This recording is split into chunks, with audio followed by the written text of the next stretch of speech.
Alors notre laboratoire de génétique humaine des maladies infectieuses, que nous co-dirigeons avec Jean-Laurent Casanova, cherche à expliquer la très grande variabilité qui est observée entre des individus qui vont être exposés et infectés par le même agent infectieux. Mais il faut savoir que cette variabilité en fait s'observe pour tous les agents infectieux, virus, bactéries, champignons en particulier. Et donc notre hypothèse, c'est que cette variabilité est au moins en grande partie expliquée par des variations au niveau de nos gènes, c'est-à-dire des variants ou des mutations dans certains gènes qui codent pour des protéines qui sont impliquées dans la réponse immunitaire à ces agents infectieux.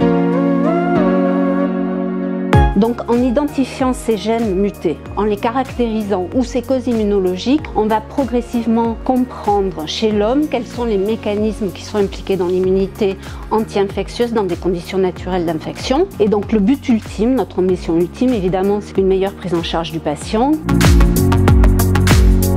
Donc notre laboratoire est composé de deux équipes majeures, la génétique moléculaire et la génétique statistique. Et au sein de ces deux grands groupes, nous sommes aussi subdivisés par l'étude d'un microbe et d'un organe particulier. Les résultats qu'une équipe ou un groupe va identifier aident les autres groupes du laboratoire, puisque si on identifie un gène associé à un microbe, éventuellement ça donne de l'information pour les autres microbes en termes de résistance ou de sensibilité. Donc tout cela montre bien la nature collective et l'essence collective de la science pour identifier des défauts génétiques associés à des maladies infectieuses.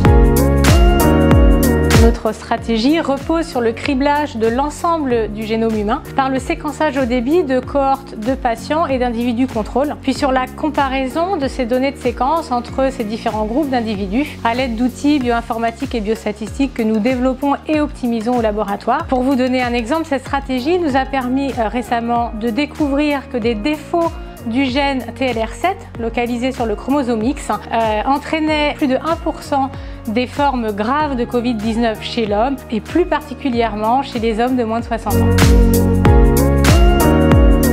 Hola, bienvenidos a nuestro laboratorio.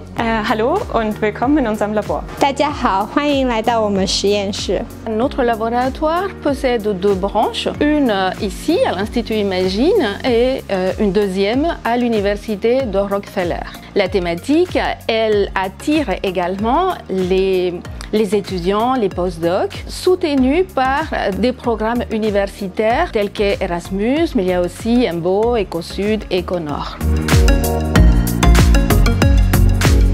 Notre laboratoire utilise de nombreuses technologies de pointe, telles que le séquençage à haut débit. Nous effectuons également une veille technologique afin d'utiliser les techniques les plus récentes. Par exemple, nous avons récemment mis en place dans le laboratoire l'imagerie par cytométrie de masse, qui nous permet d'étudier en détail le système immunitaire du patient dans les tissus, ce qui est une grosse avancée car jusqu'ici, nous étudions seulement le système immunitaire dans le sang, alors que les maladies se déroulent dans les tissus. Donc notre rêve, c'est d'avoir une recherche accessible à tous, qui soit disponible idéalement dès l'arrivée du patient et puis qui puisse avoir des résultats et des applications concrètes, idéalement immédiatement et sinon pour les prochains patients, d'améliorer leur pronostic et leur devenir.